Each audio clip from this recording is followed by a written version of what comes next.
Hey, welcome back to the show, everybody. This is Dr. Homebrew, the first show of the new year, which was 2020. And I'm pretty excited to be here with all of you. We have a few great beers, just a few, not a whole lot. I'm just kidding. We have a couple good beers here to drink for you tonight. Brian, what do we have even? What are our beers? We've got a coffee milkshake IPA. I think that's our first one of those That ever. sounds disgusting. Yeah, and an American. I'm not going to lie. American Stout as well. That's something you can get behind, I think. Yeah, that's true. I know Dan is our milkshake guy, and no offense, Dan, but you're not my favorite person anymore. Oh, man. Right now. You have strong opinions about Milkshake IPA, Jason? You didn't know that about me? It's it's a new thing I'm trying to work on. But I'll tell you, one of the guests on this show, I believe it's either Chris coming up. No, I don't think it's Chris. I think it's Christopher, another Chris, sent us a bottle of Bourbon County, whatever the hell it is. Whatever the hell, Bourbon County. Oh, wow, the Bourbon County Stout? Yeah. County. From 2017. Oh, badass. So we got a bottle Thanks, of man. that. All right. Let's drink. That's pretty awesome. And then I brought this 21A. It's a collab between Magnolia and 21A. It's cucumber and watermelon IPA. All right. That sounds fascinating. Yeah. I thought so too. Sully gave it to me. He's like, look, either you're going to really like it or you're going to fucking hate it. So it's one or the other. You Is that know, like for Strong Beer Week? Because they always do that Strong Beer Week thing No, together. this is a while ago. I mean, it's only 7% ABV, okay. so it's not terrible. well, one thing I do like, I'm not sure if I like that beer or not, but I like keeping my equipment cleaned well and sanitized. Yeah, you talking about homebrew equipment or your personal? That too.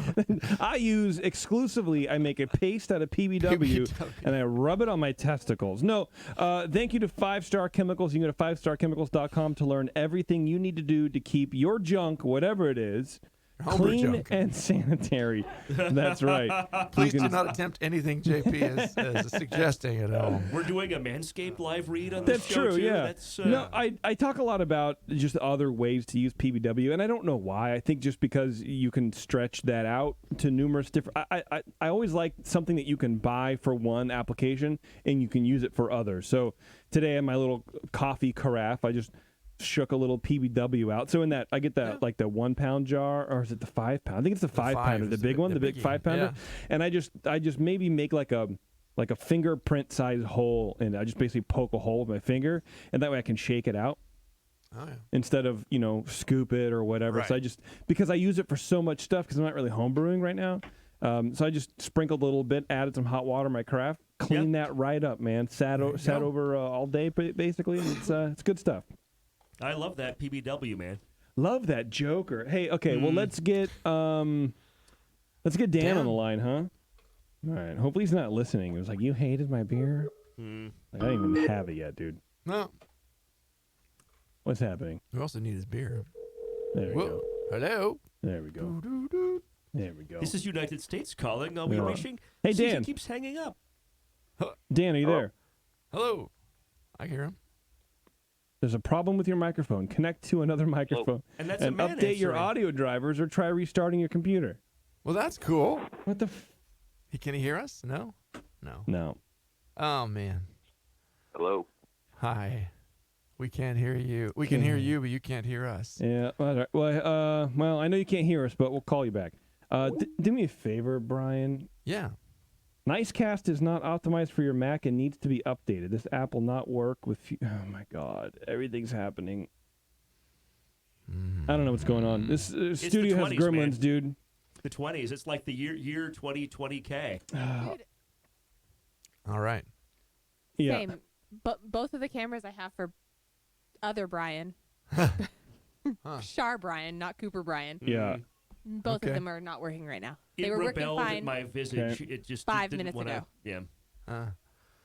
It's why 20K or whatever that would be right It's now. something, man. All right, well, Yeah. I'll tell you what. Let's take a quick break, and then we're going to come back and see if the gremlins in the studio...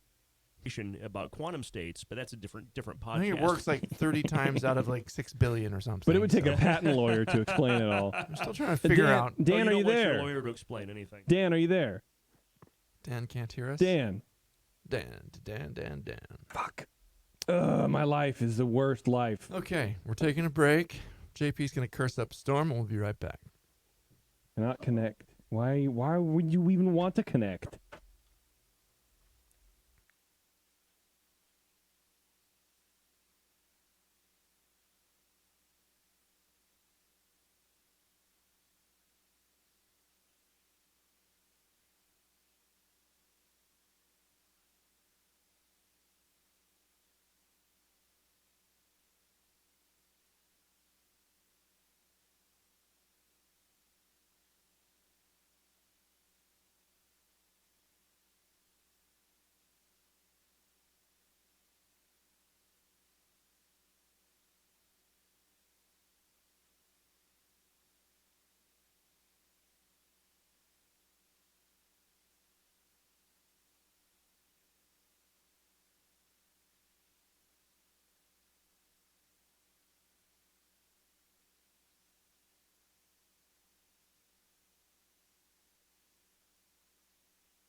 Check, check, check.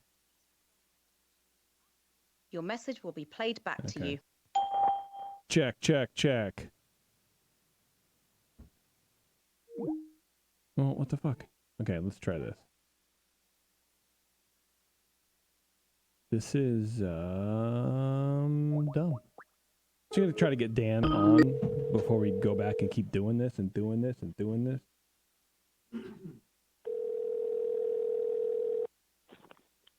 Hello? Oh, Dan, can you hear me, dude? Damn it.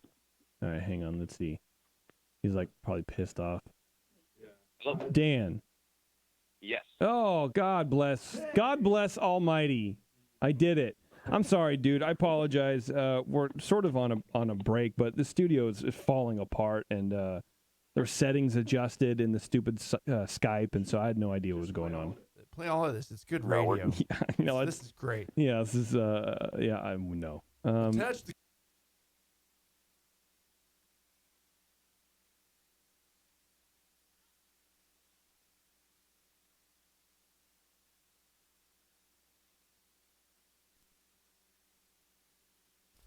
All right, everybody. Thanks for sticking with us. I apologize about that, but I think everything is well. Most things are figured out. We have Dan finally on the phone. Dan, are you there? I am here, Oh, thank God. Nice. I apologize, man. Thanks for. I know it's late where you are, and the last thing you want to do is get crank called by us. yeah. No, we're all good. All right, so we have a coffee milkshake IPA, and I have to ask why. Why'd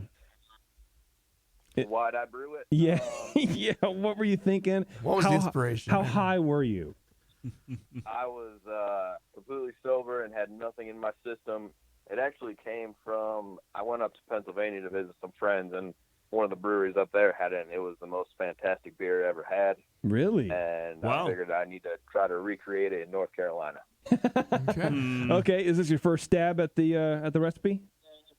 It was, yeah. I've done a couple other milkshakes before. Like in the summer, I did a mango peach version, but this is the first coffee version I did. Cool. Yeah, I liked the Red Card Brewery label on that there. Is that your personal brewery? Yeah, it's my wife designed the logo. It's just my Cool. homebrew name, I guess. And then Brian has a question he wants to ask you. I wonder what it is. What question was this? Oh, yes, sir. We haven't done this for so long, and it's 2020, and Brian's forgot how to be asking doctor. me, like, he's even mouthing the words, like, you're going to ask him what club he's in. What homebrew club are you in? Or are you in a club at all?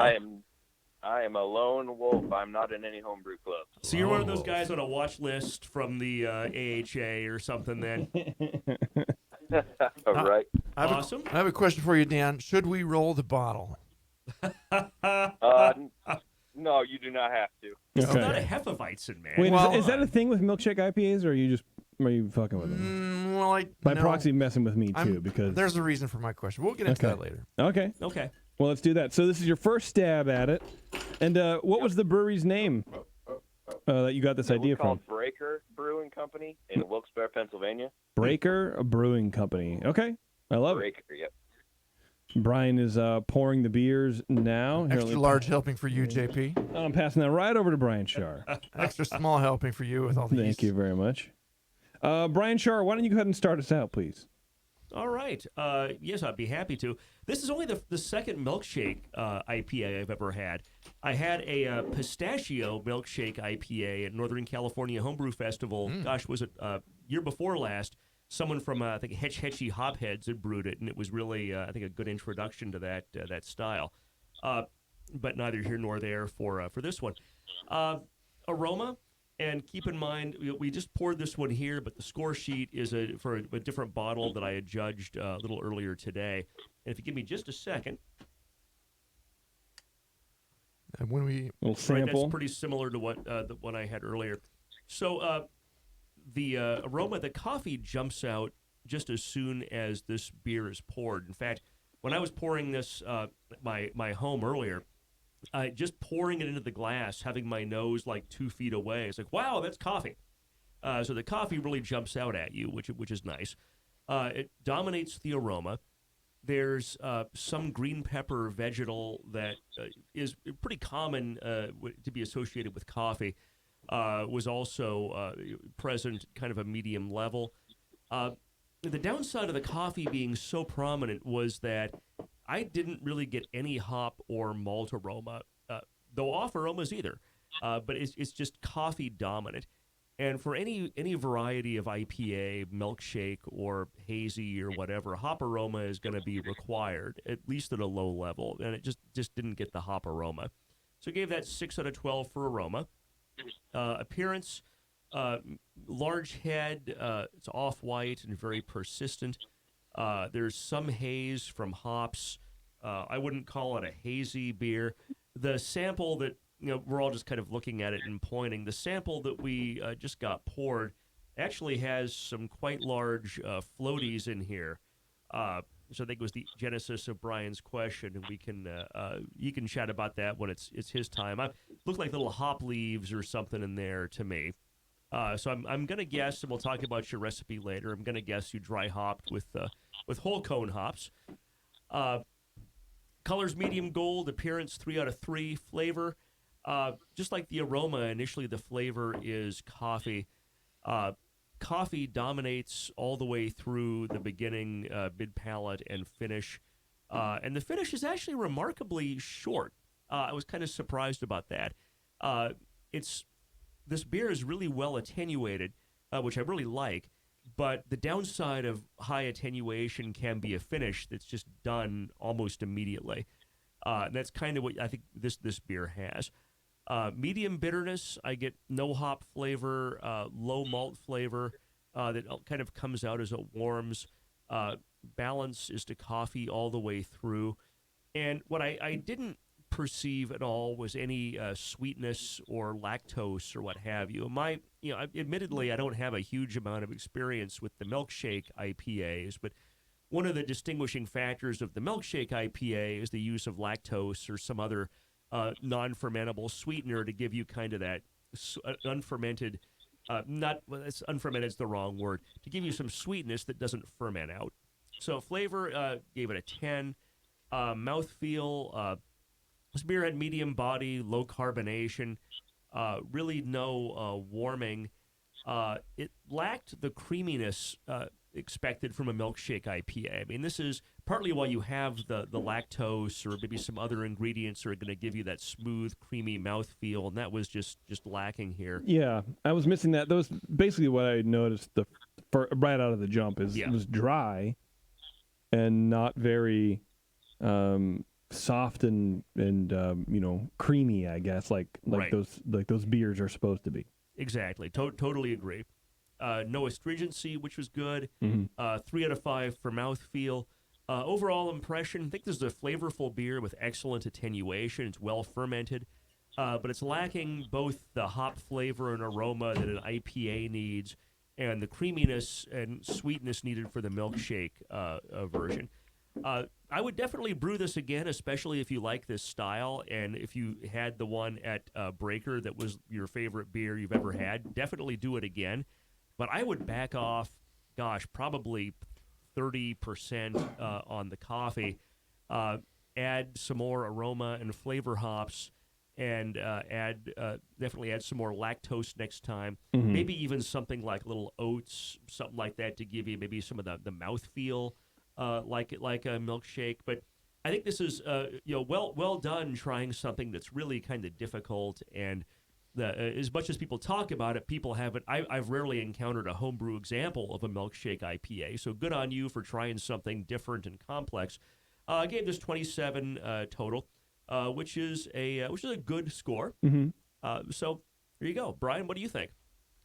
Okay, thank you. Yeah. So when I cracked the bottle, this one it actually started creeping up into the neck a little bit more. There might be some. I don't remember that happening when I judged the one last night, but It didn't happen to mine. it didn't happen to mine last night. But this one was creeping up into the neck a bit. I think the first one I opened had a little tape around the cap too, maybe to try to keep oxygen out. I don't know if that's gonna do that. I appreciated the creativity. It's creative, yeah. But yeah, if oxygen's gonna get in there, I think it'll pass through the tape. I don't know what the. It was electrical tape, so you never electrical tape. Maybe it would protect it a little bit. I'm not sure. know. There are some brewers that take paranoid to a whole new level, and I kind of worry about things like that too much myself. Sometimes I'll do paranoid, weird, rituals as I'm brewing or whatever. But anyway, a nice looking bottle, and it had a nice hiss when it opened up. It was again in the nose, yeah, just low kind of malt and hops behind a big green pepper note up front from the coffee. It's a kind of a sharper coffee aroma, as Brian mentioned. Hops are low, just a little kind of fruity hop in there maybe. Not particularly, a little citrusy perhaps, but I'm not getting anything specific like tropically or mango or anything. It's just kind of a little lime or a little generic citrus. Maybe a little earthy kind of. It's hard to detect because it's hiding behind that coffee there. There's no in the nose too. I was looking for a hint of something sweet because I'm thinking milkshake. I want a little sweetness in the nose. I'm not getting anything that's hinting at sweetness. But seemed fairly clean. There was no DMS or diacetyl. But yeah, just kind of missed the style for, should definitely have some hops in there. The esters are kind of low. It's not a super fruity beer. And, these beers are known for being juicy and kind of, okay. It was like, well, that wasn't quite what I was expecting, but it does not smell bad at all, I would say. It's appearance-wise, I found just a slight haze, and I was expecting more haze. And the beer's kind of golden colored, has a low whitish head that sticks around fairly well, with mostly finer bubbles. But I was looking for a little bit more haze. It's not milkshakey looking. I mean, some of those milkshake beers can just look like a milkshake. And I likewise have not had extensive experience with them. I don't really seek them out, but I would expect it just to be a little more, thick with haze. Flavor-wise, as expected, that coffee comes right out. It's kind of a biting green pepper-like coffee impression dominating the beer. I believe a green pepper would be kind of a phenolic flavor. I suppose you get some phenolic from the hops too, but I'm not getting much hop in here. Just that green pepper dominates. The sweetness is low. I likewise wanted higher, kind of medium low bitterness. And it seems, I would say, balanced to the malt, if not, to the coffee, as Brian said. But yeah, just if you're going malt to hops, it seems maltier than hoppier. Almost no obvious hop notes. And they may have faded. I'm not sure, the age on this beer when it was packaged, but we'll talk about that. We are in a new year here, and some might have been floating around for a while here. But the malt is a lightly sweet, kind of bread-like component. And I guess it finishes semi-sweet, but it falls far short of what I would expect from the, a lactose-filled milkshake IPA. and needs more hops as well. So mouthfeel-wise, medium-bodied, medium-low carbonation, no obvious warmth, no astringency, but it's a bit biting nonetheless, probably from that phenolic pepperiness in there. Just a little bit of a bite and some harshness to it. All the same, it's a drinkable beer with a few actual flaws or defects. It's just the way that coffee is expressing itself is, A, it's too high compared to the base style, and B, it's coming across more harsh. And we'll let JP talk about coffee additions and how to do all I am the expert. how to do that properly. right. We always rely on him for that. But, What'd you give it? I gave it a 26. I think Okay. it might be either too aged or the hops have just faded out. I don't know. I'm having trouble getting to Milkshake IPA with this. Yeah. It's an interesting beer nonetheless. So just mostly missed the style. The 26 is not because of major flaws. Yeah, so I really agree. Try again. Yeah, not to put a fine point on it, but I also got a real harsh bitterness out of it too. Like it's an aggressive bitter, and I think these beers aren't supposed to have that. So I feel like either something was lost in translation, or Dan was taking a good stab, and I think he got most of the way there. So I think it's coffee bitterness. let's talk about him like he's not here. Dan, what's going on, man? Yep. You want to run through the recipe real fast, and then we'll get to some questions and Sure. all that kind of stuff. Thanks. Yeah, the recipe was 35% two-row, 26% Maris Otter, 13% honey, 9% lactose, which turned out to be 2 pounds, 9% of flaked oats, and 9% of flaked wheat as well. And then the hop additions were an ounce of Northern Brewer at 60, 2 ounces of Cascade at 60, 3 ounces of Northern Brewer at 10 minutes, 2 ounces of Cascade at 5 minutes, and then an ounce each of Northern Brewer and Cascade at Flame Out. Where did you get that recipe from? I kind of built it myself. The problem was those weren't the hops I wanted to use. I wanted to use Cascade and I think Citra and Simcoe, but my local homebrew shop didn't have either of those, so they just substituted Northern Brewer on me. Yeah, because that's one. Two things that stand out to me. One is the honey. I think you can kill the honey out of that. Honey is just going to dry out. It's going to dry it out. it's It's going to fight against that lactose. And then part of these milkshake. So here, actually, let me ask a question: is milkshake the same as New England IPA? Is it any IPA and milkshake IPA? Are these technically the same? What's the differentiation? Because I don't actually really know. Yeah. Do we know that in 30 seconds or less? Milkshake's going to rely more heavily on the lactose and try to give the impression of a thick, chewy, kind of milkshakey take on beer. There's also beers that taste like kind of creamsicles, where they go with the really fruity direction and because that's what I think of in any IPA. So it's basically any IPA is going to be quote juicy. And it's not necessarily going to be creamy. It's going to have to be a silky mouthfeel, but it's not the idea. Just like Brian was saying, it's going to lack the lactose and maybe the body. Yeah, and a milkshake doesn't have to be hazy, I don't believe. I think it does. I think that's part of it. I don't know. It's not in the guidelines. I think it needs to be a little bit hazy. There's no guideline for milkshake IPA, but there is. They have a tentative one for New England IPA. But I think milkshake they can use vanilla, and they can create. They want to create kind of creamy, full-bodied texture like a milkshake. Okay. So. And what's interesting is bold opacity. The first thing was the honey, like I said, was going to dry out. But second is the hops. I think the hops play a big part in these style of beers. So and I know you said that your homebrew shop didn't have it, and that's totally fine. I've messed around with recipes before where the hops weren't really the ones I wanted to use, but I just was focusing on the grain bill anyways. But I think for this beer, I think maybe you should have waited for the juicier ones, I guess, or whatever. I don't know. Yeah, you mentioned Northern Brewer, and I totally get that now because it just blends with the coffee so much. It definitely would, right? Because the tannin, the sort of a woody, feel, and I think would accentuate some of those coffee tannins. Let's talk about your coffee real fast. How did you do that? What I did was I took 4 ounces of an organic, what brand was it? It's Jim's Witch's Brew organic coffee, and I coarse ground it up and then just added it to the fermenter for 24 hours after cold crash. Yeah. Do you know what roast it was? Like what I don't It was know. a dark roast. It was a dark roast. I would not have guessed a dark roast on that. Because typically for me, like the lighter roast coffees give that kind of green pepper thing. So, and I know a lot of people have had success with the coarse ground, adding the grounds to it. I never did. I would make a double strength, batch of coffee. Cold brew or Cold brew, and Yeah. then just pour it in.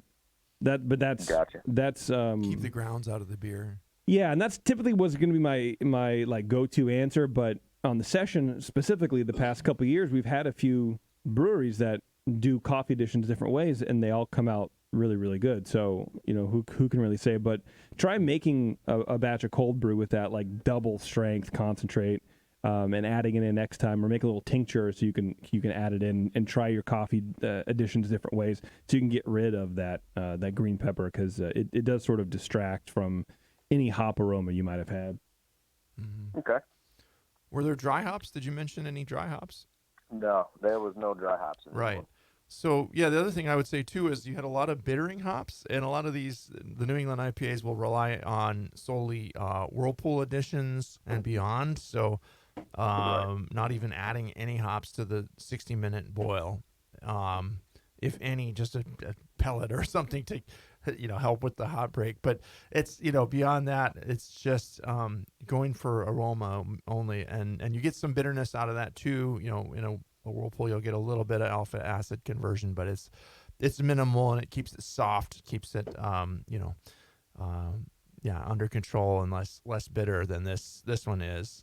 I think that some of the bitterness is coming from the hops, and not just the coffee. Yeah. What about water? Did you do any chloride additions or any water treatment? Do you know what your I did not yet. The Okay. only thing, I've just started getting into the water chemistry side Yeah. of it. The only thing I did was run it through a charcoal filter. Right. And Okay. It's just regular city water from my Regular city water. city, Okay. So it's probably more of a treatment plant, sulfate-heavy water mix, and to soften up these beers, a lot of times what they do is to go for like a 2-to-1 chloride to sulfate ratio. So if you're, Okay. just do the water math, and if your sulfate's at 35, go for 60 something with the chlorides, and the chlorides just accent the malt smoothness and richness, and kind of play off the hops a little bit too. I think they just let the hops shine without being harsh and biting. Whereas if you have a really sulfate heavy water or a Burtonized water, the hop bitterness plays a lot differently, more like an English pale ale, kind of a crisper, rougher bite to them. So yeah, work with the water chemistry too, and that's another trick they use. There's some good articles about brewing these things out there, and talk to the brewery. Sometimes they're pretty open about sharing some of their fun little secrets or what they do. And, Absolutely. yeah, a lot of times you get a lot of good I info gotcha. there. Quick Do you question think about age your would have anything to do with this too? Because it was brewed on Yeah. September 29th.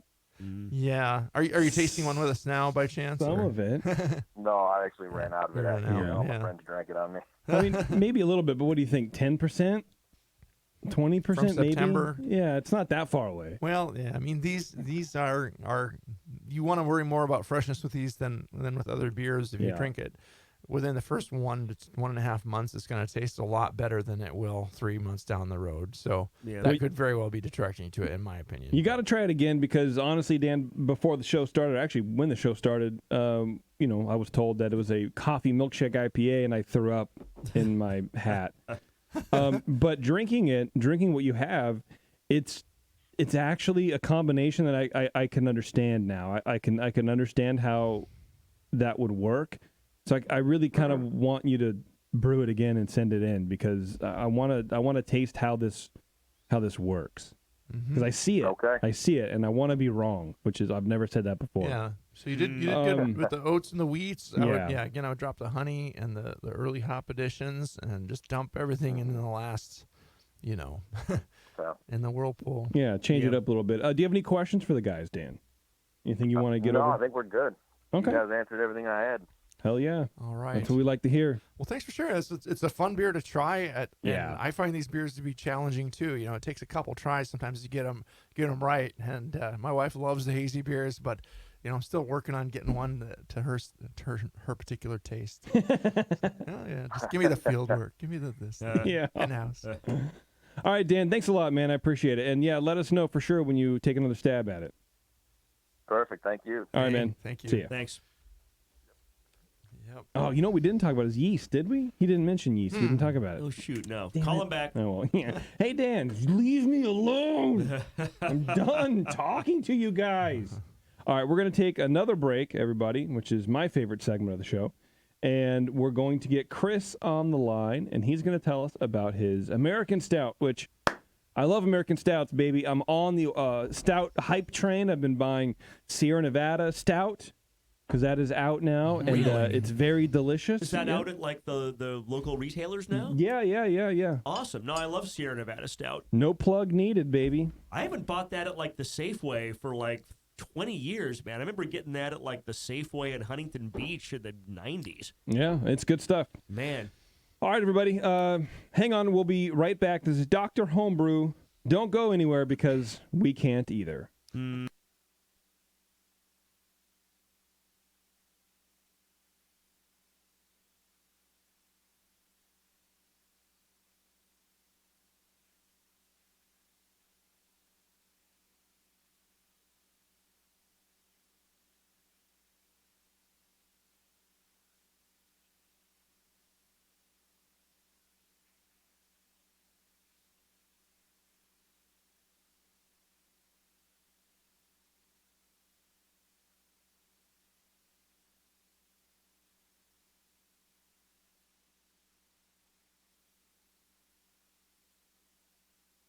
All right, everybody, thanks for sticking with us. This is Dr. Homebrew, and what I should have done during the break, and I did not, is dial up Chris, but I'm going to do that right now. And you said, Brian, that we got the answer on the yeast. Yeah, he on used Dan's last the beer. Safe Ale 04, the S04, the English ale yeast. So. Okay. See, that's what I don't understand. Should it have been like a more New England IPA yeast? Or, Yeah, I mean, a lot of people use the London 3 or the Fog should it be that? Barbarian. Because I think SF04 is, what is that? It's an English Is ale 04 English? yeast, Okay. yeah. So it's a little malty, but still will dry it out maybe a little bit more than you would want in a beer like. Anyway, Yeah. we're moving on here. Chris, are you there? Yeah, I'm here. How's it going, guys? Hey, good, man. How you doing? Good? Good, thanks. Awesome. Well, we have an American Stout. I'm really excited for this. I was telling the boys I love me some stouts. I'm hype for the stout beer, man. Have you brewed this beer before? I actually brewed some sweet stouts in the past, and I've never done American stout, so I figured why not give it a shot. Cool. Any particular American stout that inspires you or you wanted to emulate? No, I actually kind of just took my base recipe of the sweet stout and then kind of read the style guidelines and try to make an actual American stout. So I wasn't really trying to go after anything other than just kind of the flavor profile and what the style guidelines said. So kind of just took it from there. Nice. De-sweetened it. Yanked out Yeah, the pretty much, lactose. yeah. Mhm. Just a little bit. Oh, thanks, Brian.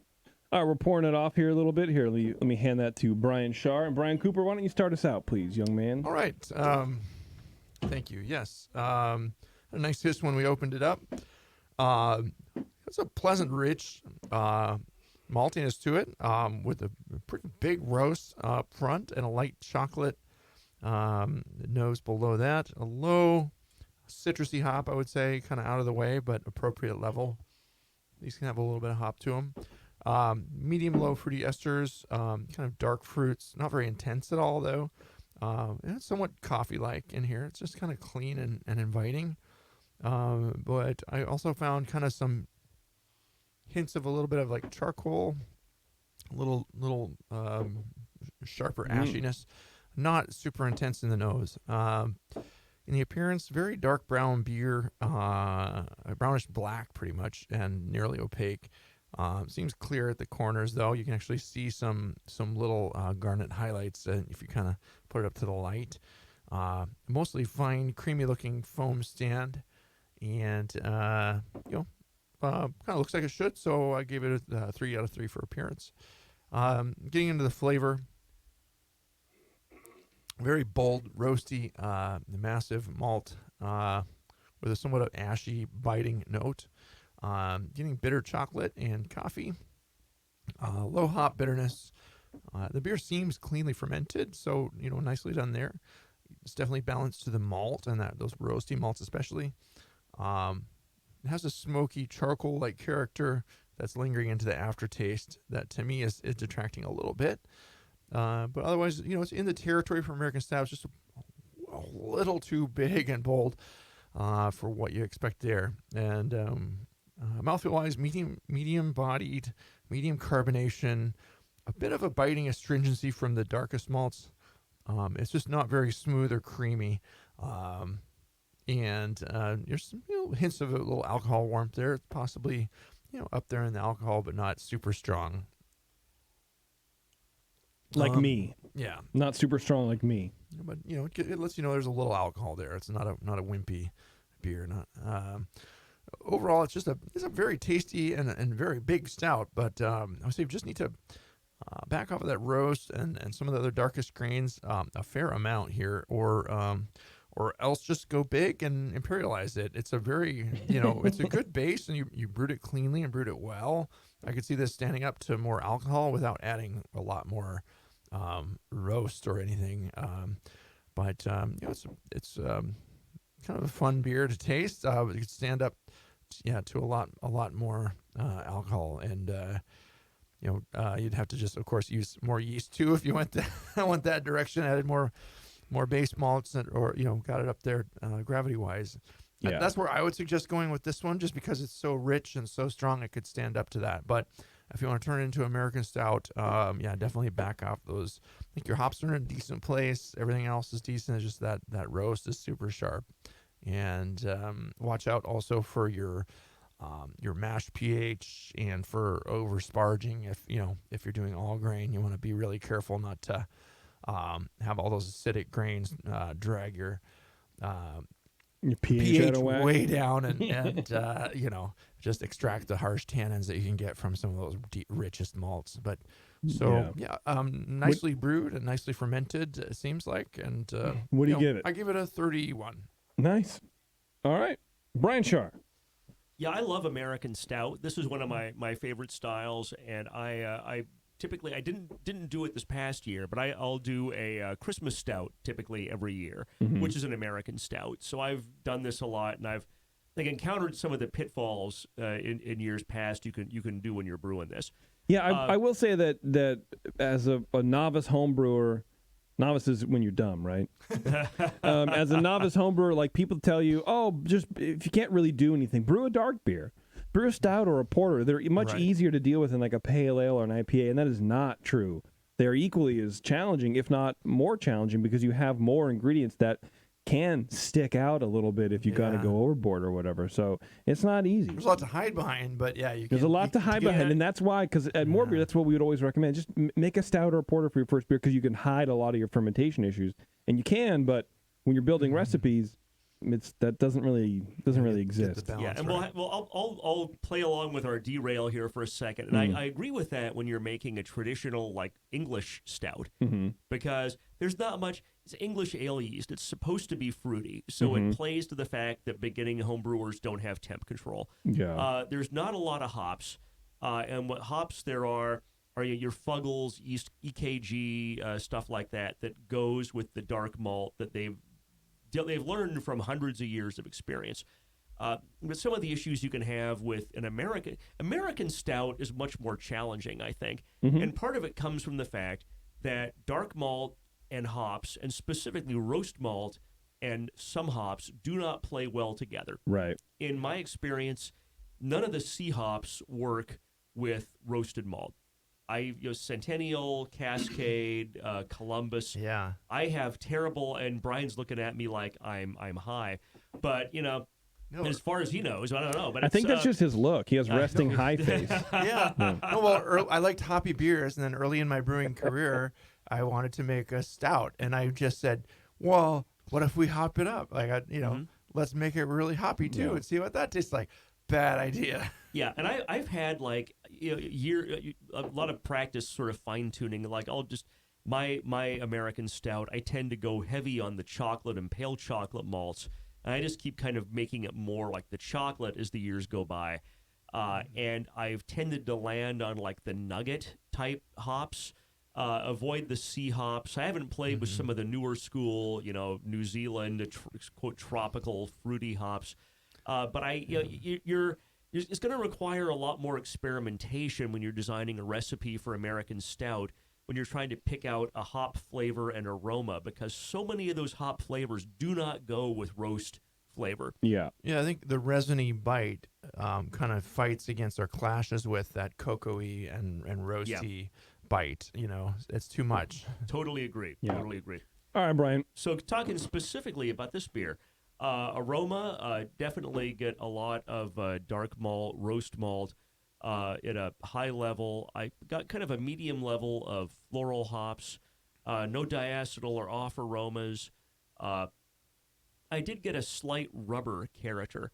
And kind of going to my point, this to me is something that you get with some, and when we get to your recipe, I'll be curious what hops you used. That kind of a little bit of a hint of a tire rubber type of character comes from hops and roast not playing well together.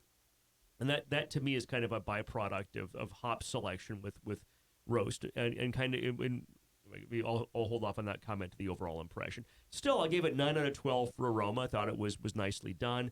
Appearance 3 of 3. Head is dark brown and persistent. Excellent clarity to the extent you can tell in such a dark beer. Color's dark brown.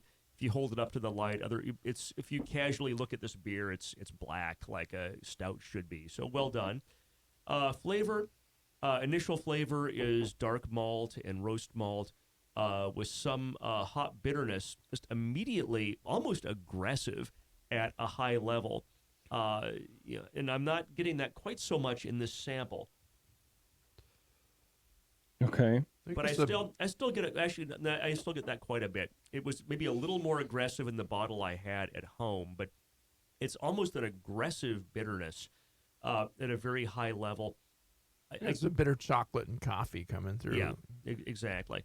I get a little bit of a little bit of a rubber taste, very low, not as much as like I would get that in the aroma. There's a little bit of that there. Again, I believe that's an interaction of the hops and the roast malt. Very well attenuated. I really love the attenuation on this beer. It's very dry. Finish is long and balanced toward bitterness and roast. So 12 out of 20 for flavor. Mouthfeel is a medium warming. Body is medium. Low carbonation. Not really as creamy as you might want a stout to be, but this is an American and not a British stout. I don't think it has to be creamy. I get a slight astringency, and it may simply be it may not be astringency. It may just be kind of a byproduct of the very high bitterness and the roast malt that gives a perception of astringency. And I don't think it's the...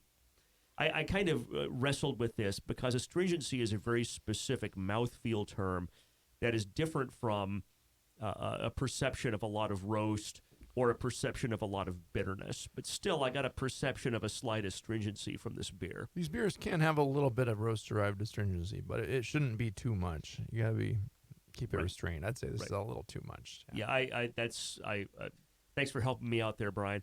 But I got 4 out of 5 for mouthfeel. Overall impression, I gave it a 7. It's a clean beer. It's well attenuated, excellent fermentation. But I think, as I was talking about earlier, hop choices in a dark beer with a lot of roast malt are really hard, and they require a lot of experimentation to just figure out what works. It's not even what I was talking about before is the varietal in combination with the roast malt. It's the fact that the roast malt has a bitterness to it on its own that when you're building a recipe, that roast malt doesn't get... There's no IBUs associated with it, but it does give you a perception of bitterness.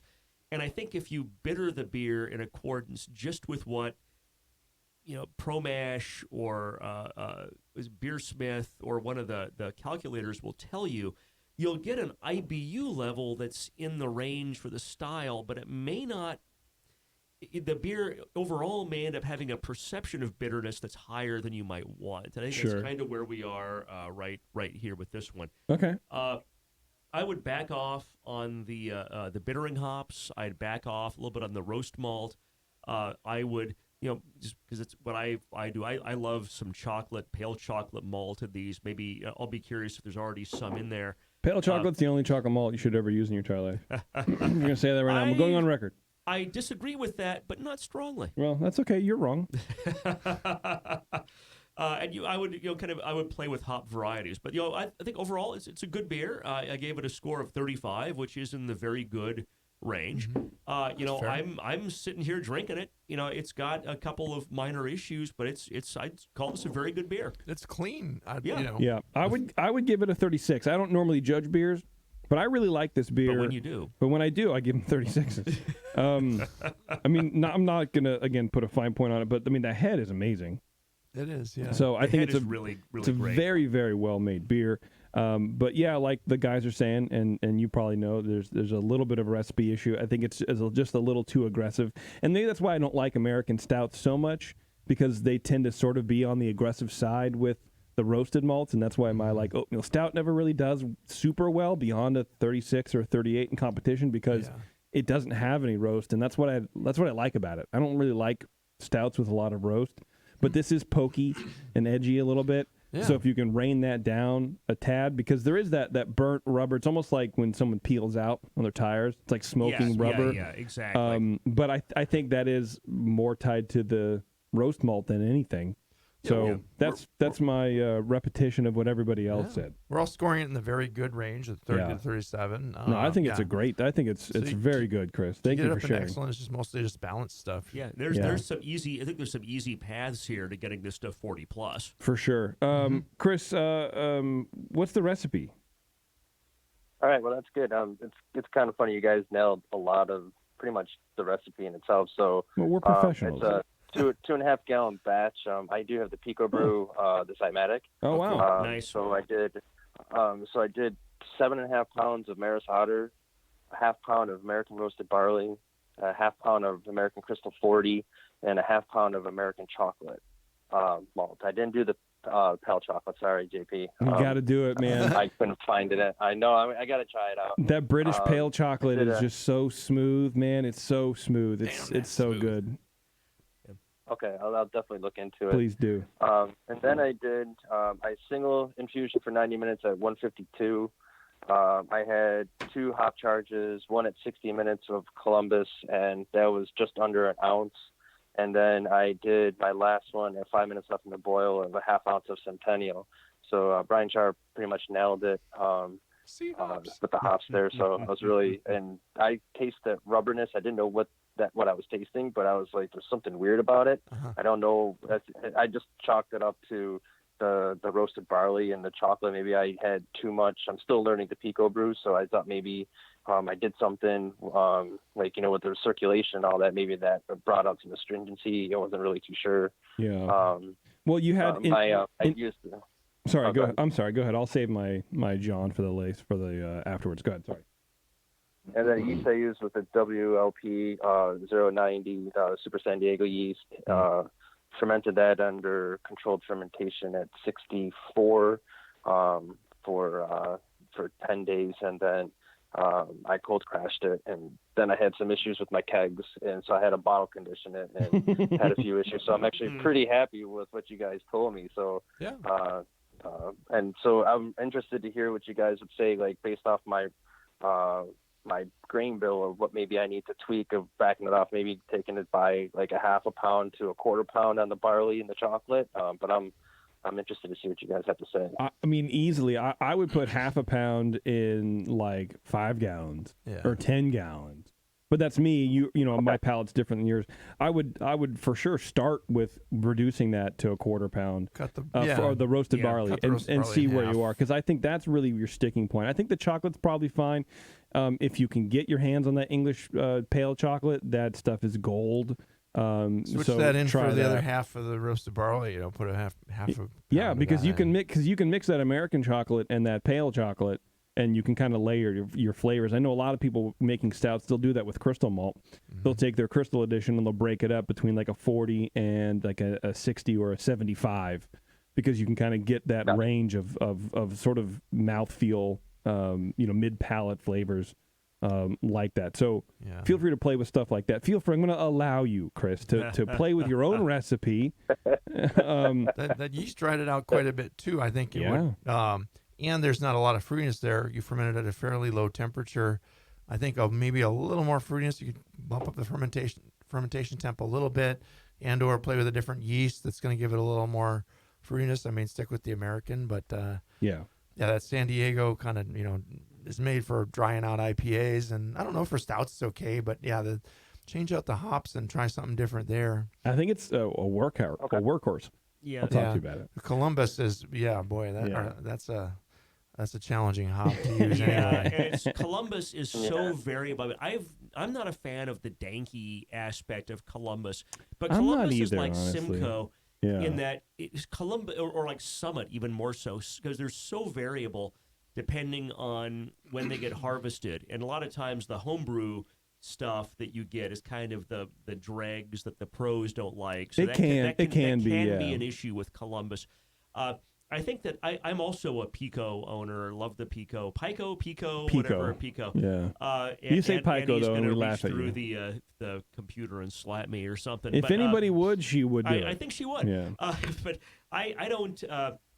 I don't see you mentioned something about the astringency maybe being from the Pico. I don't see that. I see that as being purely a recipe issue. And I like with these guys, I would put maybe in a 10-gallon batch of my American Stout, maybe a pound of roasted barley, maybe. Right. And that's 10 gallons.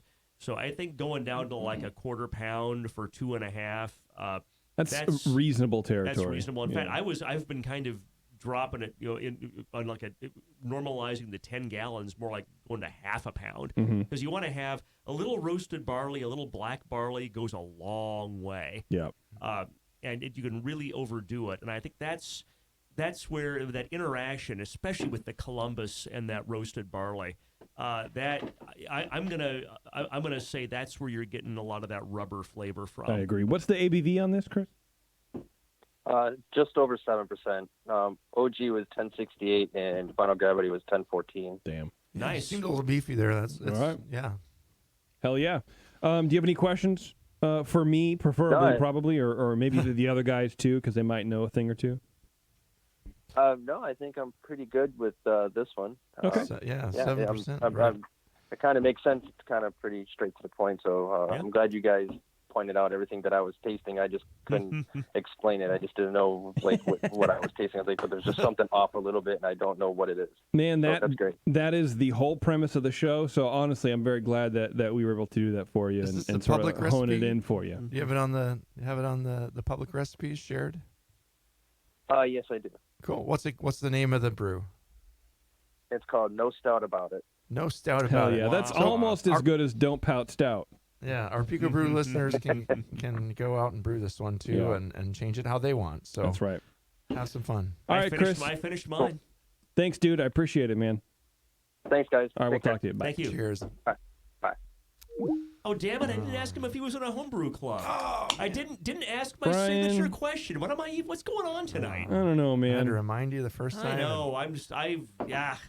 What's this bonus beer here? This is the 21st Amendment and Magnolia collab. It's called the Pink and the Green Cucumber and Watermelon IPA. Oh, okay. And I don't know where you can get it. I got it in San Leandro because I know the owner of the company, so tra la la la la. The Pink and the Green. Yeah, I don't know. Like I said, Sully was like, either you're gonna love it or you're gonna hate it. Bev, do you want some?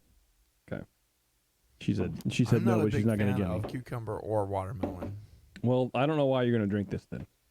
All right, everybody. Thanks a lot for tuning in. I really appreciate it. This has been Dr. Homebrew. The month is January. The year is 2020. The time is now, or at least it has just passed, because you just listened to the show. Hopefully, by the time this hits the airwaves, the world will still be intact, and big babies won't blow us all up. So If that's not, my this wish. was kind of a waste of a show. That's right. That's my wish from me to the rest of humanity. And until next time, we'll see you guys later. Happy New Year.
Hey, welcome everybody. It's Dr. Homebrew. Thanks for tuning in to this weird-ass show where you are our friend. You're our best friend. We're going to invite you into our club. We're going to invite you to send us beer. That's right. And we're going to drink it and tell you about it while you don't drink it with us. And we just tell you about stuff we're drinking that That's people right. gave us. And then you have to call us uncle. That's the other How part of cool it. is that? Yeah. We're like your best friend at the bar that really knows his beer, or at least pretends like he really does. That is 100% true. Brian, how do people send us beer, by the way? Well, you would email Brian at thebrewingnetwork.com. And I got that email before Brian, too, joined us. So I think if he gets his email on the Brewing Network, it'd have to be Brian 2 or Shar or Esquire or something different. Right. But I haven't had a Brewing Network email in like a year, and it's worked out okay. So I'm probably fine. I think you're doing all right. You're Just, better than most, Brian. I'll tell you that right now. if you want to contact Brian, just go on schmuck.com. Look for my picture on a bus bench somewhere near you with injured ? Yes. I can't help you with that, but Eager car chasing lawyer. if you have an Exactly. idea that you want patented, please contact me. Shar at crosspondlaw.com. There we go. Free plugs. There you go. I plugged my pluggables. There you go. Have you invented a square version of the wheel? That's right. Don't call me with that one. That's I have some other guys I can refer you to on that. On the show today, we have Christopher with a Pilsner, and we have another Chris with an American Strong Ale, which apparently is an Arrogant Bastard clone or something like that, Yeah, I right, believe Brian? it is. We'll have to talk to him about that. And that's Chris we had on the previous show too with the American Stout. So if this beer is anything like the American Stout, I think we're gonna like it. Chris is a repeat offender, as we like to call them here on the show. That's right. But before we get to any of our offenders, I want to thank 5 Star Chemicals. Go to 5starchemicals.com. They will help you. That's just it. If you have any questions at all, if you need help with like rent control, or if you want to need help picking out a pressure washer, if you need help changing your oil, if you need help sighing into the microphone, they can help you with all of that kind of stuff. So go to 5starchemicals.com today, right now. Do it. Look at all the fun stuff that they have. There's actually a lot of technical information on there too, and they do a lot of write-ups on how to use their products properly and all that kind of stuff. And so you'll see in get all educated. the home brewing or brewing related shows. I'm sure they do the craft brew one too. Craft Brewers Conference. Craft Brewers I think that they Conference do. thing. Yeah. I saw them there last year. I think. Just go up to them and say hi. I find that when I go up and talk to them, I always have good chemistry with those people. They're nice. They're nice people. Nice chemistry. No, I get it. I'm picking up what you're putting down. That's pretty basic. I'm in Damn charge. it, I don't have a chemistry pun, and I'm the last one, and I don't have one handy. That's fine. Howling into the microphone is equally as good as a chemistry pun. Damn it. You know what? I think I know for a fact we're drinking a beer, but I forget which Chris sent it. I think it's the first Chris, and we are drinking. What are you knocking on Bev's window? Chris V. We're looking for Chris V. No. For the pills. But he sent along a bottle of Bourbon County Stout to the Goose Island, whatever, from 2017. That's. And so I decided let's just open it and we'll sip on it along this journey of homebrew that we have. Our together. journey of self-discovery and self-actualization. Yeah. Via homebrew. It's not bad. It's still very, very hot, but I mean, I can see why people like it. I don't know. I think I don't want to like it because it's Goose Island, because it's Budweiser. I want to not like it because of that. No, it's a well-made product. I get a little as it ages, you get a little more of the soy sauce kind of character in that. Yeah. It's coming, but there's a very nice chocolate character coming through that is quite pleasant. I agree that it's still a little hot, but it's still young for a bourbon barrel, a big bourbon beer like this. This is still pretty young. Yeah, it's 3 years old. Actually, I think technically 2 because it comes out later in the year. Yeah. Yeah, I don't know. Anyway, let's take a quick break, everybody, and then we're going to get right back on the line with Christopher, and he's going to tell us all about his Pilsner. We're going to drink it. We're going to have a good time, and we're going to walk away best friends. Hang tight. We're going to have a good time? We're having a good time now. We'll be right back.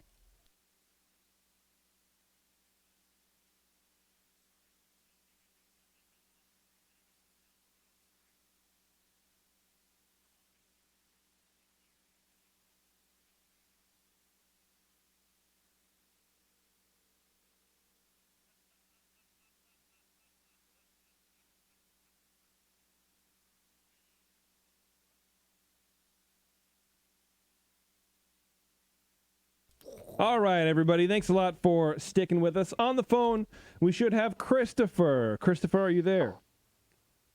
I am. Hey. Hey, what's going on, dude? Not much. How are you? Yeah, not too bad. Just sitting here in a very warm and sweaty studio with 2 other men. And boy, it's late at night here. Yeah. It's a good time. We're staring down the 10 o'clock hour here. That sounds great. Yeah, it is a pretty good time, man. Let me grab a bottle of Pilsner, and Brian Cooper can fill some time. Hang on a second. Wait, I got the second bottle here. So we had one with kind of a low fill, but do you have another one? Sure. Okay, yeah. 3 bottles, baby. There Chris we go. knows. Actually, while you're killing time talking about bottle fill, Christopher, where are you in a homebrew club? I'm not. So you are yet another lone wolf on the AHA's watch list of potential homebrew offenders. All right. Yeah. You got Don't it. flag me. Or Yeah. potential homebrew That's right. stars. I mean, the TSA might have to give you a hard time getting on a plane if you're a lone wolf homebrewer. I'm just saying. Right. Hell yeah, they would. So Pilsner, have you done a Pils before? Is this a new beer for you? This is the first Pilsner for me. There we go. I like that. Congratulations. How long have you been homebrewing? About 4 years. Okay, 4 years first pills. Yeah, that's acceptable. Is it your first lager? No, I did an Oktoberfest last year, but this is the best lager I've done. Wow, Cool. so Okay. just your second lager. Okay, well done. Wow. Hell yeah. Yeah. All right, well, Brian Cooper, you look ready. Your engine is revved, baby. Yes. Let's go. Why don't you start us off? Yeah, on the nose, I'm getting so I had a nice hiss when we cracked the bottle there. Getting a bit of a honey-like note in the nose, but also kind of right up front there's some sulfur going on, and you can have some sulfur in lagers. That's fine. A lot of times it's some DMS, but in this case I'm getting a little bit of that the hydrogen sulfide sulfur. It's an eggy kind of a note. But I set it down for a little bit, and I came back and smelled it later, and that's a really kind of fleeting aroma that can dissipate pretty quickly. So when we first opened it and poured it, and I hope Brian poured his and smelled it right away. I did. I smelled it. It'll fade did not before you know it's melt there. it. So I'm like, was that really there? Okay. The malt is a nice low kind of graham crackery note. It has a low floral hop note, no obvious esters, not getting any buttery diacetyl or acetaldehyde, any green apple. I did get some sulfur, but I did not feel that any of it was inappropriate. I think maybe my tolerance or acceptance of sulfur in lagers may be higher than Cooper's. I Did don't you know. say acceptance? Oh, Eggs. Jesus Christ. I didn't, but I will retcon that I did. I have a higher acceptance of hydrogen sulfide. Maybe as a single guy, I just eat eggs that I don't go to the stores. I'm finishing that dozen, damn it. I'm finishing that Costco pack, no matter how stale they are. But no, I think that, frankly, I think that sulfur note is important for a lager, just to kind of show that it is a lager. I mean, I associate that with a lager beer. Lager yeast kicks off a good amount of sulfur. When you're smelling a healthy, vigorous lager fermentation, man, that it can smell gnarly sometimes. Oh, yeah. You're thinking, oh, my God, what have I done? And that's just kind of what it does. So, but aroma, I gave 9 out of 12. Appearance was a 3. It's crystal clear. Low head that is very persistent. Very light straw color, well done, in 3 out of 3. Flavor, the initial flavor is a sort of a crisp, crackery Pils malt with medium bitterness that comes up to balance in mid-palate. Get a medium spicy hop flavor. It's well attenuated, which I really like, especially for a lager. I mean, that just shows that your process, you really have good control of your fermentation process and your fermentation regime. You're pitching enough yeast, you're fermenting at the right temperature, you're fermenting for long enough that this tastes like a lager, and it is well attenuated. It's not some kind of sweet mess. So extremely well done with the fermentation. I mean, we've all had homebrewed lagers that are just not finished, and they're not pretty. The finish is long and balanced, tilted slightly toward bitter, but overall pretty balanced. I think compared to what is interesting, I haven't read the guidelines for German Pilsner for a while. When you look at the 2015 guidelines, it says hop bitterness dominates the flavor. I mean, it should be a high bitterness that dominates. That's kind of an interesting phrase. And I think that I'll save a little bit of this comment for the overall impression, but a little more hop bitterness, I think, would be desirable. Flavor, it gave it a 13. Mouthfeel, 5 out of 5. Body is medium low. I mean, I don't... Brian talked about it being a little watery. I don't know that I agree. Did you say watery, Brian? Am I putting words in your mouth? I remember you saying that. I don't know that I would agree with it being watery, but kind of, I gave it 5 out of 5 for mouthfeel. I'm not going to change that now. I might step that down a point because the body is a little lighter than I might want. It is. Think like Leifsbier or American lager kind of lightness, you know? Well, right. Yeah. And it's consistent with my comment with aroma, that the aroma overall is a bit low. So I think that maybe, again, I'm going to keep it at a 5. Thinking about this a little more, I might have backed this off to like a 4. Carbonation is great. It's medium high where you want it to be for this beer. And it's hard hard when you're packaging homebrew, either if you're bottle conditioning or from a keg to get the carbonation this high. So that's, good job on that. Get slight warming, just a hint. Could have been imagining that. It might have been, maybe it was that Bourbon County Stout. I don't know. It may have been that late, late coming to the warming. Don't think this is creamy or astringent, which certainly a Pilsner should never be creamy. Right. It's not appropriate for that, nor should it be astringent. And I always think it's kind of interesting. You look at the mouthfeel, and like, are you having to pick one of the two? I mean, a lot of beers shouldn't be either one. But any event, 5 out of 5. Overall impression, gave it a 7. I think it's a well-made beer with excellent attenuation, especially for a lager. I think there's good firm bitterness in this beer. I think a little more bitterness would push this more to the really crisp Pilsner. That's kind of the platonic ideal of a German Pils. I don't think it has to be like an IPA level, but I think there's maybe a little more, maybe 10% more might get you to where this is. Because it's crisp, but I think I want just a little bit more personally. I think you could do it with water adjustment as well. And if this water is very soft, like a Czech water, you could add a little more sulfate to the mix to let it play off of the hoppiness. And I think that's kind of what they distinguish, in the guidelines. The comparison is between this and the Czech premium pale lager, which is where the Germans, got this from. Yeah, and that's very right. Their water's a little more, sulfate rich and not as mineral free as the Czech water. So the hops play differently. They're probably using close to the same amount. The Czech beers use a lot of hops, but they don't come off as bitter and sharp like that. But exactly. I'm looking forward to hearing about Christopher's recipe, because as far as we know, he's using a pound of Saaz in like a 2-gallon batch. So I don't know. But overall, I liked it, and I gave this 37, which is nice. A score of very good. Okay. Yeah, I agree with everything you guys said, 100%.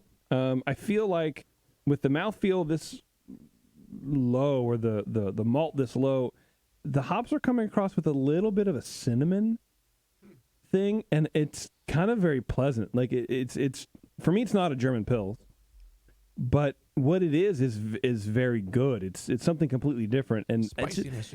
Just like a tiny, like not like it's cinnamon, imperial cinnamon. Yeah, but I could get that. It's just like a hint of it, and it's it's very good. I could honestly sit. This would be my beer. I could sit. Summer beer. Yeah. I'm guessing it's low ABV, and it's easy to drink, and it tastes very, very good. Chris, what's the alcohol in this? Yeah, I'm getting the cinnamon there. Yeah, it's 5 1/4 actually. So Wow. Not as low as you'd like it to be. Yeah, I would have guessed, honestly. 4.5 at the most. I was going to say 4 for sure. Yeah. Damn, bro. Sounds like somebody got owned. And it wasn't Christopher. Brian's trying We're all wrong. Brian's trying to be cool again. Do me a favor, man. What's your recipe for this, Chris?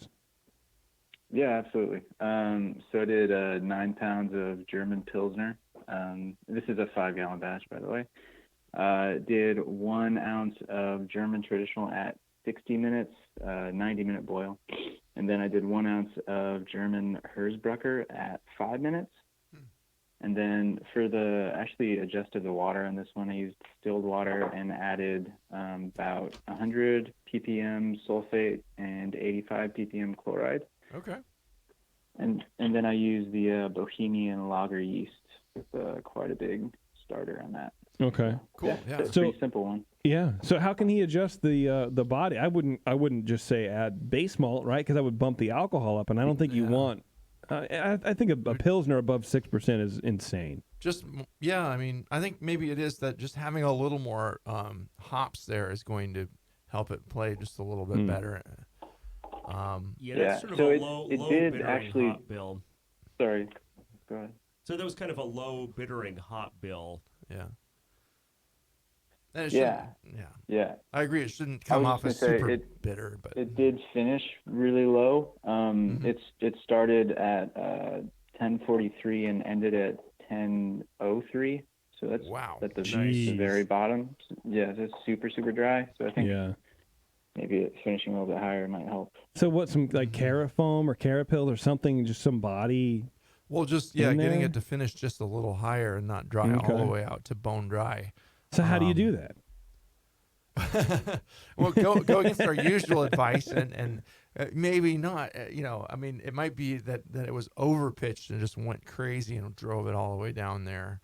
But I wouldn't suggest backing way off on the yeast amount. But in this case, if it was that massive pitch that you used, I mean, wow, it did a good job of getting the lager to go and do what it was supposed to. But maybe the yeast got a little lazy and kicked off a little more sulfur, and doing just a little less and down on that back could dry it out a little less and maybe even fix the sulfur and just, then just let it lager a little bit longer. You can leave it on there a little bit longer. But yeah, I don't know. It's wow.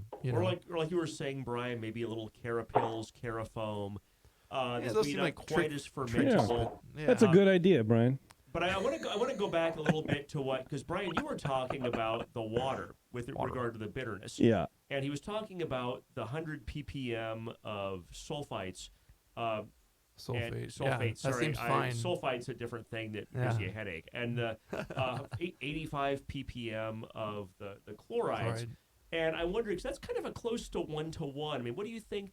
Would you back off for a higher perceived bitterness? Would you back off a little on the chlorides, maybe to 50 ppm? Yeah, I mean, the chloride's going to round out what sweetness is there, but in this case, what sweetness is left is very little anyway. So, yeah, that's true.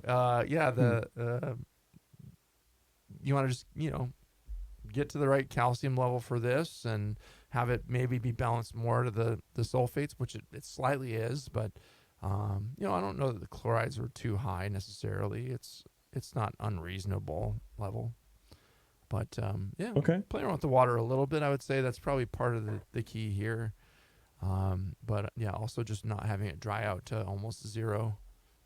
That's probably the key here. Chris? I don't know, man. Yeah. I differ. Sorry, I disagree with you a little in that I think that a German pills really should be really well attenuated. Well, yeah, it should be dry. And I'm always wary of, especially at a homebrew level, having people back off on their pitch. Yeah.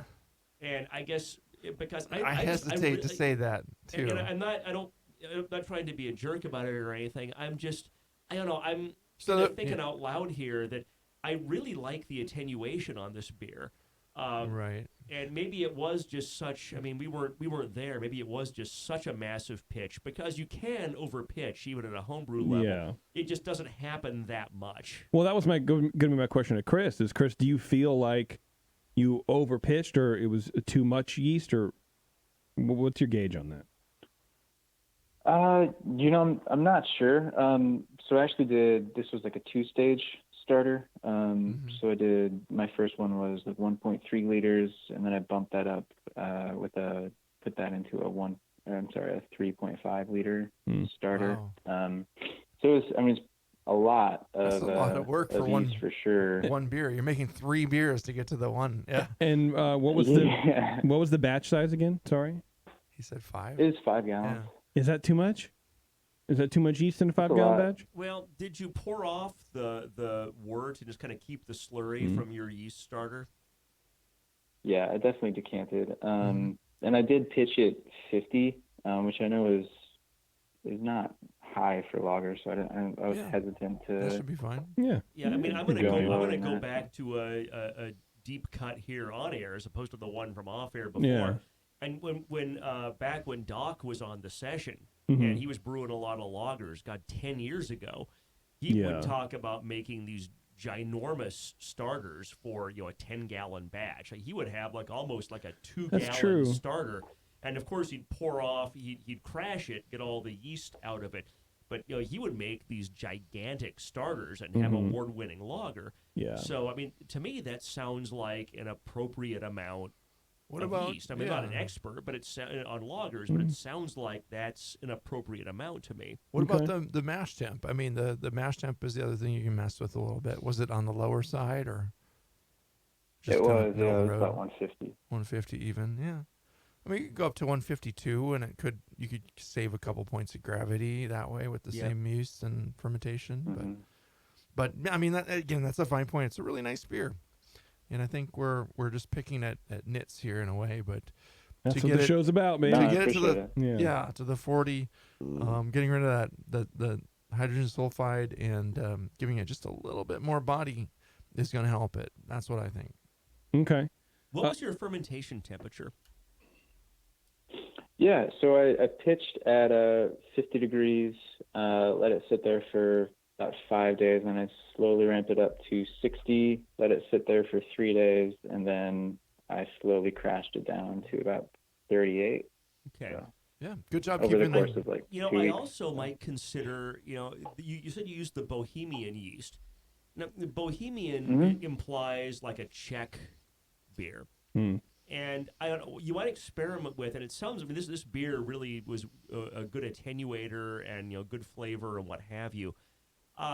You might try one of the more specific, just as you're experimenting and playing around with your beer, you might try more of a German style. Use the German yeast. lager yeast. You use the German lager yeast instead and see what kind of results that get you. Yeah. The Weihenstephaner. Okay.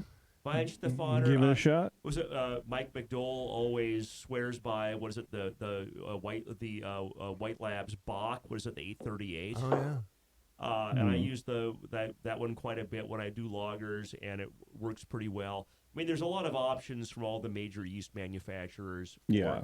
German options, but you might try one that's more specifically identified as a German yeast as opposed to a Bohemian yeast, because that might give you a little change in sulfur and a little more of a quote German flavor profile. Yeah. Yeah. No, but Chris, this beer has definite promise, and I think. Oh yeah, for sure. You Definitely. seem like a thoughtful and deliberate brewer, and everything you do has some thought behind it. So keep exploring this path. You're doing something right here for sure, and you can dial it in and get to a competition worthy beer real quick. Yeah. Hey, Chris, did you drop that Bourbon County for us? No. That's the other Chris. All right. Well, Okay. then get out of here.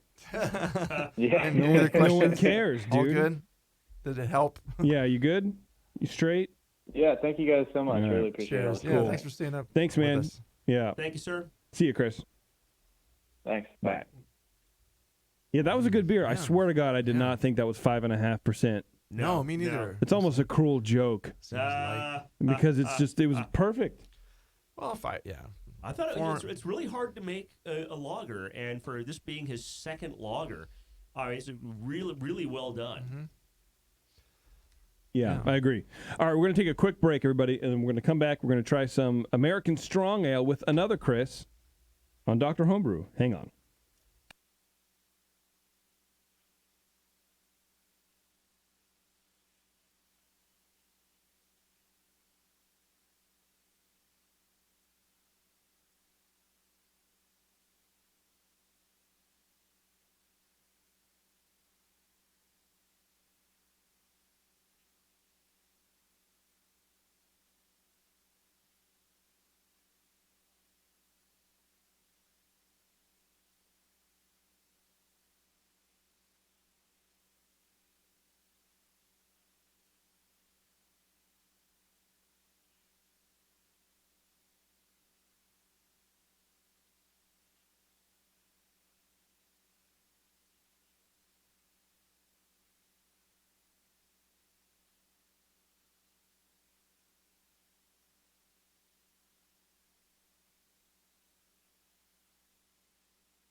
Hey, everybody, thanks a lot for tuning in or staying with us or doing whatever you're doing, man. I appreciate it. Epic cursing on JP's part during the break.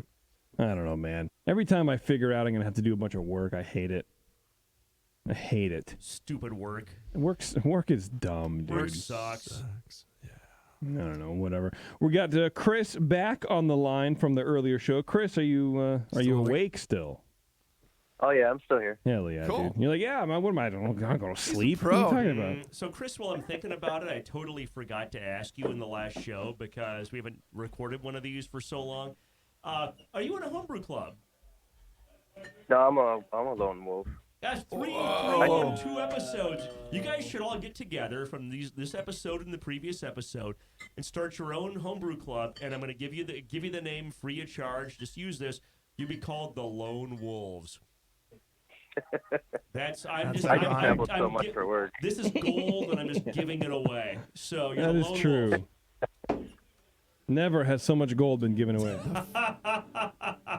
The Brewers formerly known as the Lone Wolves. Exactly. Well, Right. you remember the X-Files, and there was that awful spin-off called The Lone Gunman, and there were those 3 idiots that were all buddies, Yeah. and they were What's together. going on, Brian? They were the Lone Gunman. It's funny. We got a gusher. A little gusher? All right. That's all right. That's all right. That happens. Hopefully. Little gusher. That's what she Yeah. said. All right. Sorry, All right, it must Mr. be late Sharp. in the second show if I'm busting Yeah. that one out. That was For sure. beneath the dignity of Dr. Homebrew. I apologize on Are behalf you saying of... I opened that beer Brewing Network. prematurely? No, I would not say that to you to your face in person. that wouldn't be appropriate. All right, Brian Sharp, start us off here, bud. Please. All right, so this was a little bit of a gusher on opening here in the studio. I had that at home a little earlier today. The aroma, hop aroma is kind of medium citrusy. Had a low to medium ethanol aroma, which is consistent with this being American strong ale. Surprisingly, kind of a low malt aroma, and no off aromas. And I'll just say up front, it's interesting. Usually you have a gusher, whether it's a mild gusher or not, and it usually implicates wild yeast, wild bacteria. And you have some form of phenol. I almost always typically, expect a phenolic, like gnarly, plastic, smoky, maybe some Clove, sour, whatever. This is medicine. still clean. Yeah. This is still a clean beer. So, and I'll skip ahead a little bit. This is a strong ale. A lot of fermentables in here.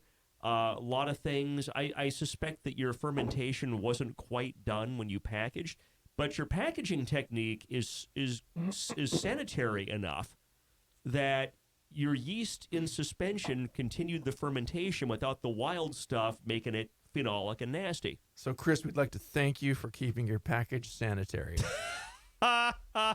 We hope you didn't use any Starsen or PBW to make that happen. But this is the end of the second show, isn't it? This is kind of what happens. But yes, we always. It sounds like this is 2 shows in a row that this could be a Manscaping live read.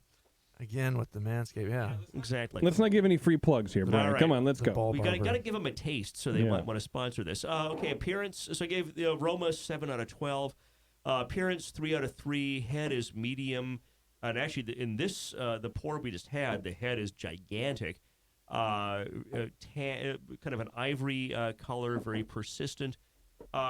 This beer, this sample is a little more murky than the one that I had at home, but it was never crystal clear. There's some haze here, not like in a hazy IPA sense, but there is some sort of a murkiness to this.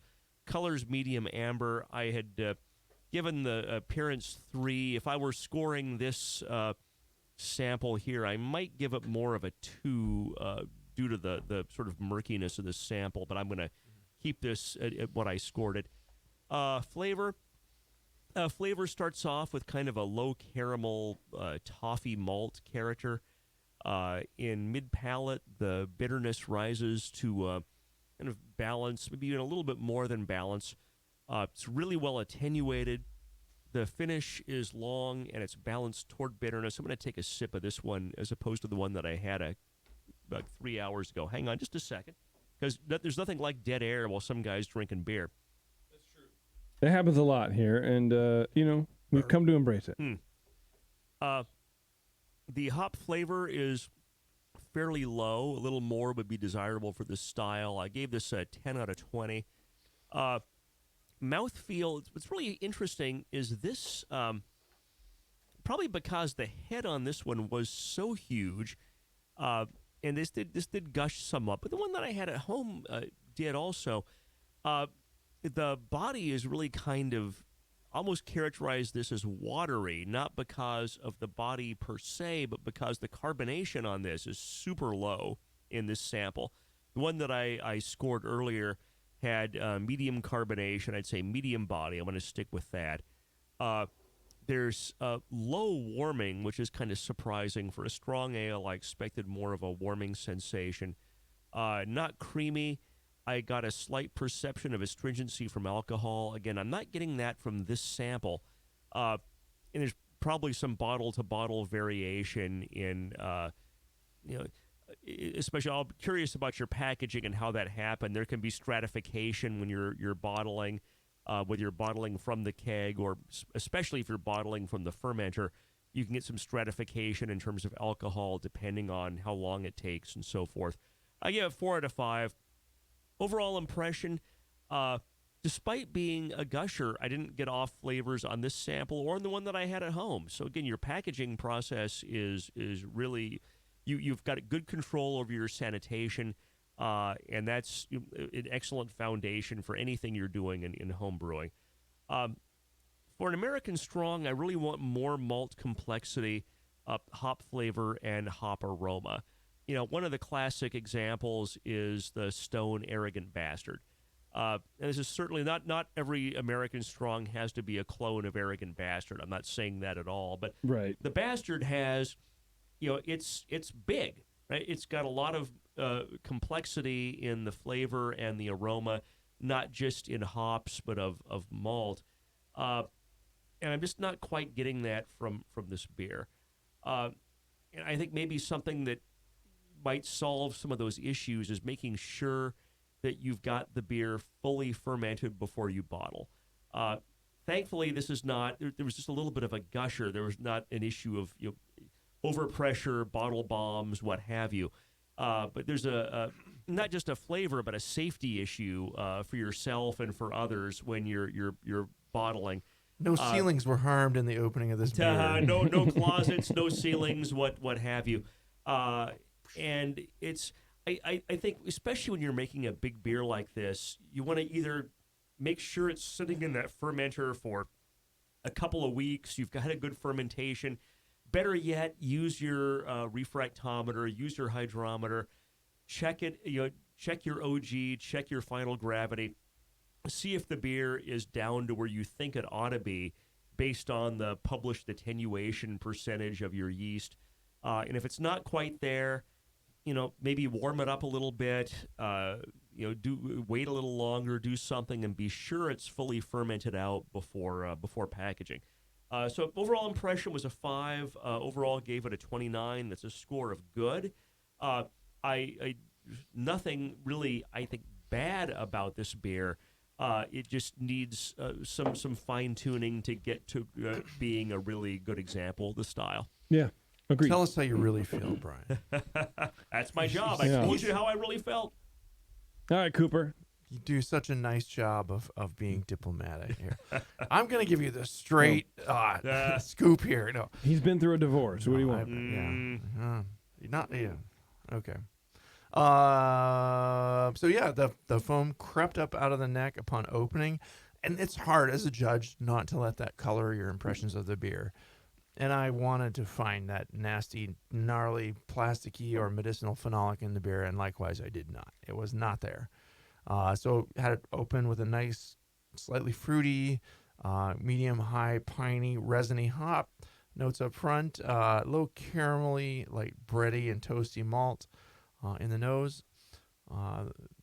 The hops and the malt are kind of nice in a nice balance with each other. There's some firm alcohol apparent, not too heavy, but it's there. Again, I was searching for the phenolic. I really don't think it was there, but I wrote faint phenolic. No, I think it was just like I convinced myself that the resiny hop character was maybe a little phenolic, but it wasn't. I was looking for something that wasn't there, but the aroma was pretty inviting, but there was something that just maybe seemed a little out of place. Again, I'm trying to find that gnarliness. Can't find it. It's appearance wise. This is where I can knock it down. The head was interesting. It came up as a massive frothy attack of very large bubbles, ensuing immediately upon pouring, and it rises up and then it fades really quick as it's just like, as one of those heads just like comes up and then it goes down. Yeah, they were like thick, bigger bubbles. Bigger Right, bubbles, and they dissipate and they kind of crackle and pop and fall apart. So like there's not enough, something in the proteins is kind of broken down that won't sustain the head. So I don't know what's going on in there, but it faded really quick. It's pretty murky. Both samples I had were very hazy. There's a lot in suspension here. So maybe it was a little Brian contamination. struggled to get down to a 2 on appearance, but I knocked it straight down to a 1. I'm sorry. You show no mercy, man. I give 1 point for clarity, 1 point for the head, and 1 point for the color being right. But here's my head. I basically. mean, it's still there. Yeah, yours is all right. Yeah. So, okay. Maybe I can go 1 1/4. There we go. See, Chris, don't ever say I don't battle for you, buddy. But flavor-wise, I got into the flavor. It's pretty nice. It has a pleasant kind of dark caramelly malt with a little resiny, piney hop. I agree. That's at a medium-high level, as it should be. Fairly firm bitterness. Finishes semi-dry. Actually, pretty dry. I don't know. What do you think? JP, dry? Yeah, I think it's a little too dry. It's pretty dry. It's a little, in the aroma, I get like a little plum. Yeah, so like I'm getting fruity, but stone fruity, and I think that kind of just, I don't know. I would bet there's a little contamination, but I think there's too much malt going on. Because isn't a little cloudiness sort of indicative of it can be something living in there? Yeah, it's not necessarily. So you got the cloudiness, you got the attack, the strong attack of the head, the creeping up in the neck, but no off flavors detectable. But I think because there's so much going on in this beer, maybe you can't taste it's it. hidden. Yeah. So there is some sweetness in the beer that comes from the caramelly stuff in there, I believe. Yeah. And that's very pleasant. It's like toasty and being over, maybe a little over attenuated, it still has enough sweetness to kind of rescue that. It seems like it was a cleanly fermented ale otherwise, with some, a little bit of fruitiness in there. And in a way, though, I don't know. I don't want to say watery because it's kind of a big beer, but like that's not watery, but no, thin is maybe a better word. And when I expect, and I love Arrogant Bastard, when I drink an American Strong Ale, it's hard for me not to compare it to that. And that always has it's a semi-dry finish in that beer, but it has the impression of sweetness and boldness and richness.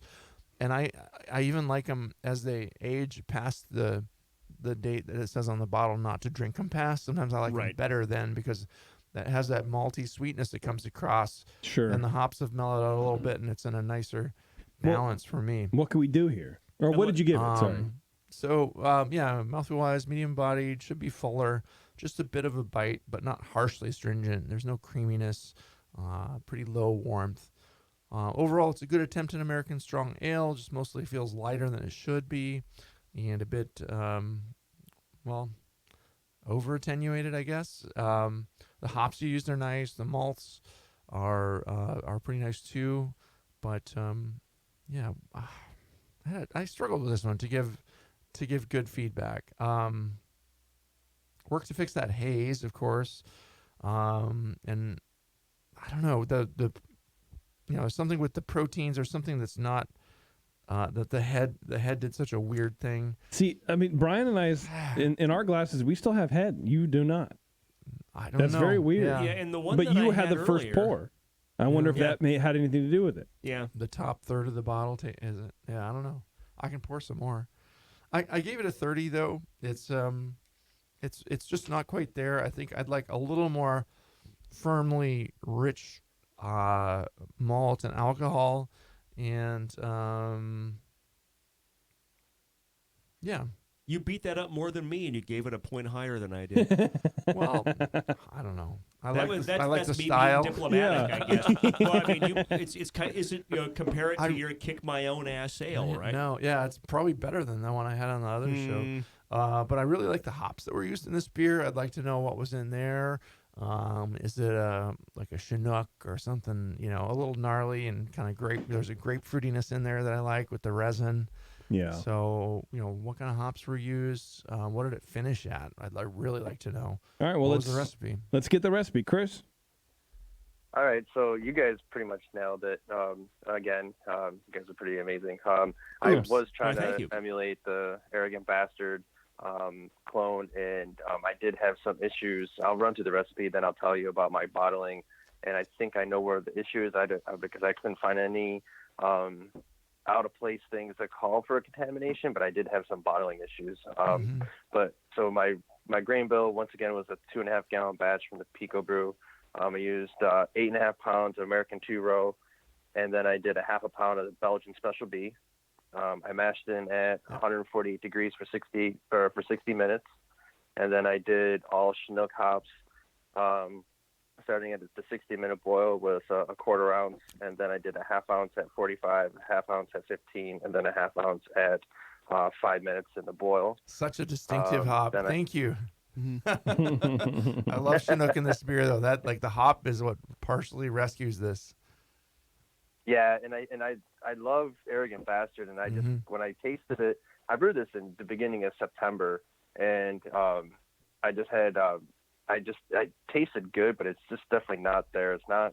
It doesn't. I've had both Arrogant Bastards. I even found some in the store that was relatively similar in date of what I brewed, and I knew I was off. Yeah. But it's kind of there, but it's not there. Right. So I used the WLP 007 dry English ale yeast. The original gravity was a 1062. I finished at a 1010. So that dried out pretty good. But I think to get to my bottling, once again from the previous show, I was telling you about my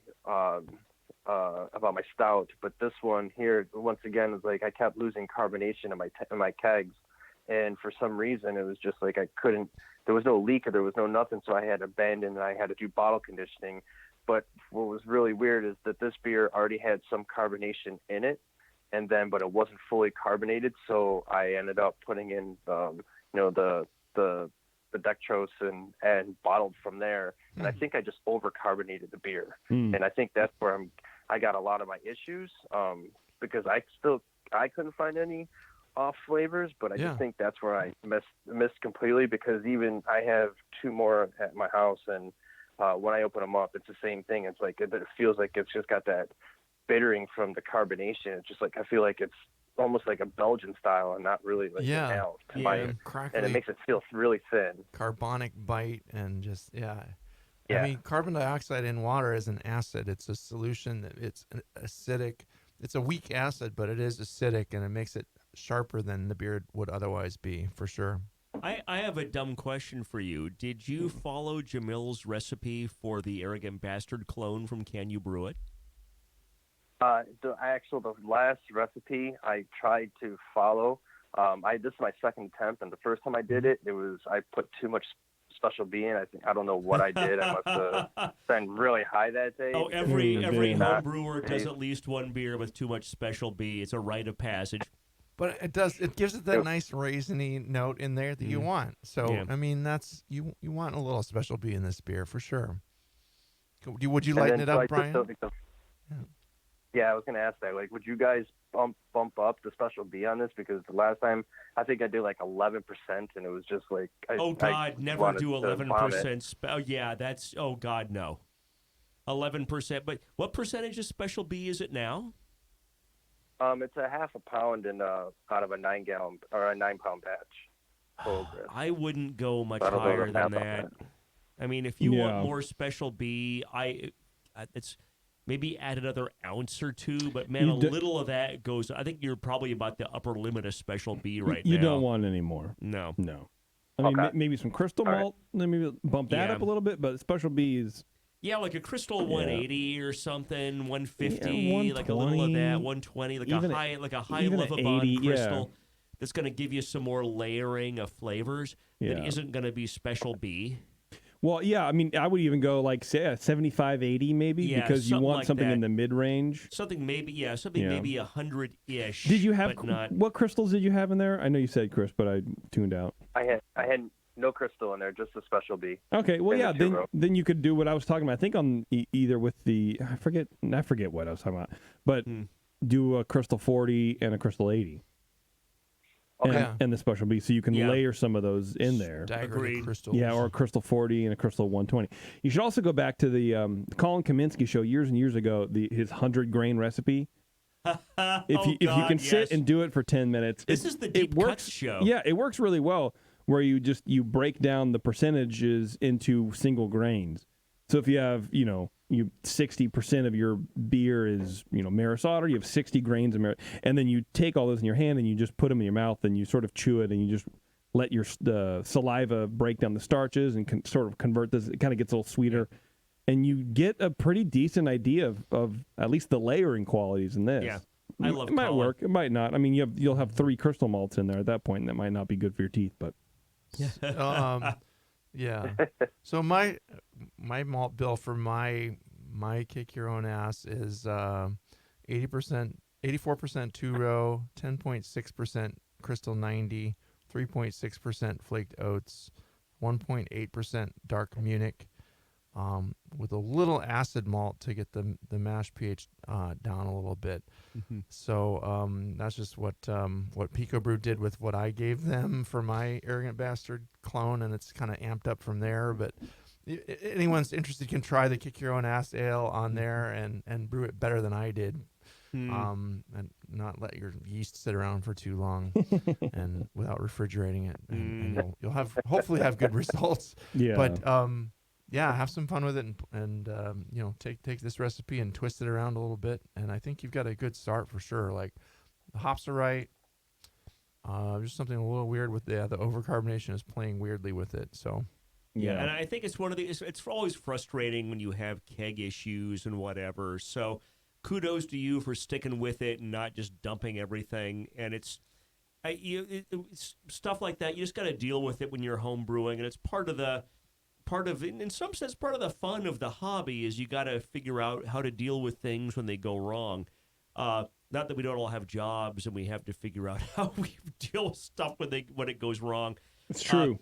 But you got to just figure out how to handle it. You did a good job with that, and I think just fixing those issues, which you'll get that chased down and worked out. Yeah.